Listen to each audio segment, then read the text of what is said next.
Kembali lagi di akun channel Saiful Amin 99, akun yang memberikan informasi mengenai dunia properti.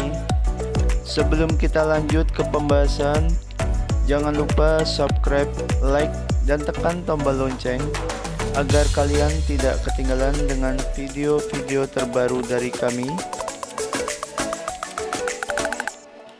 Sebelumnya kami ucapkan selamat jika saat ini Anda sudah menemukan rumah idaman. Sekarang saatnya Anda mencari tahu bagaimana cara mendanai rumah idaman Anda. Salah satu strategi pendanaan rumah adalah dengan menggunakan KPR atau kredit pemilikan rumah.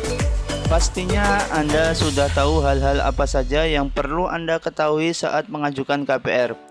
Biasanya orang-orang yang baru mengajukan kredit pemilikan rumah sering lupa menghitung biaya KPR. Loh, emang KPR tidak gratis ya?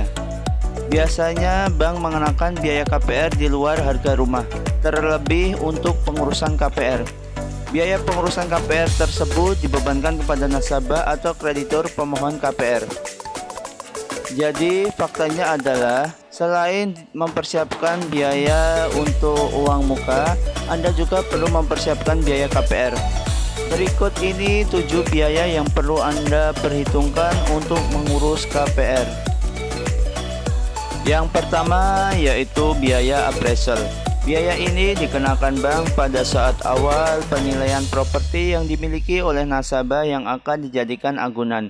Biasanya 250.000 hingga 500.000. Namun ada juga beberapa bank yang tidak memungut biaya ini. Yang kedua, biaya administrasi. Biaya yang dimaksud di sini adalah untuk biaya pengurusan KPR. Ada yang tetap, misalnya 250.000 hingga 500.000. Namun ada juga yang menerapkan persentase dari plafon kredit. Yang ketiga yaitu biaya provisi. Biaya ini seharusnya sama saja dengan biaya administrasi, namun terkadang ada beberapa bank yang memisahkan biaya provisi dan administrasi. Ada bank yang menghilangkan biaya provisi, namun menerapkan biaya administrasi yang besar atau sebaliknya. Biaya provisi biasanya 1% dari plafon kredit. Yang keempat adalah biaya cek sertifikat.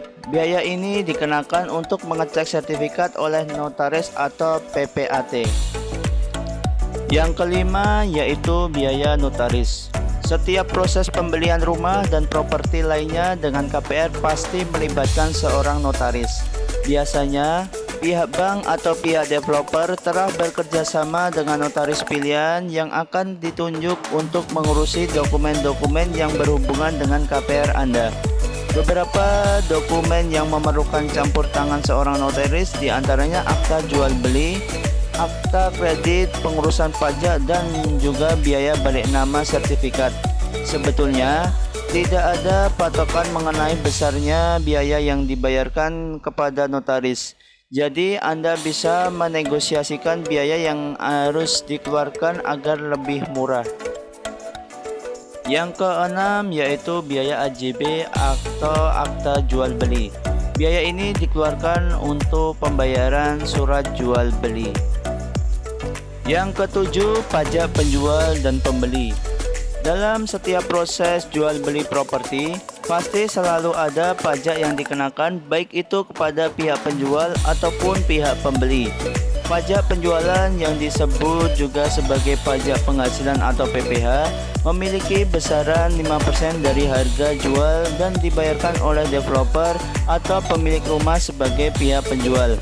Pajak pembelian yang dikenal juga sebagai biaya perolehan hak atas tanah dan bangunan atau BBHTB memiliki besaran 5% dikalikan harga jual dikurangi nilai jual objek pajak tidak kena pajak.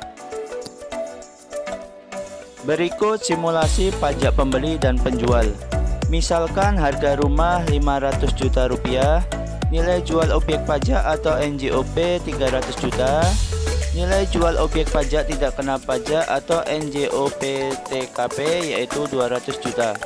Pajak penjual atau PPH 5% dikalikan 500 juta yaitu 25 juta. Jadi besaran pajak penjual yang harus dibayarkan adalah 25 juta. Pajak pembeli atau BPHTB yaitu 5% dikalikan 500 juta dikurangi 200 juta yaitu 15 juta. Jadi besaran pajak pembelian yang harus dibayarkan adalah 15 juta. Pajak penjual dan pembeli dapat dibayarkan melalui bank dan dilaporkan ke kantor pajak atau diurus oleh notaris. Demikian info mengenai biaya yang ditanggung setelah mengambil KPR. Semoga info yang kami berikan bermanfaat bagi kita semua. Sampai bertemu lagi dengan video-video kami berikutnya.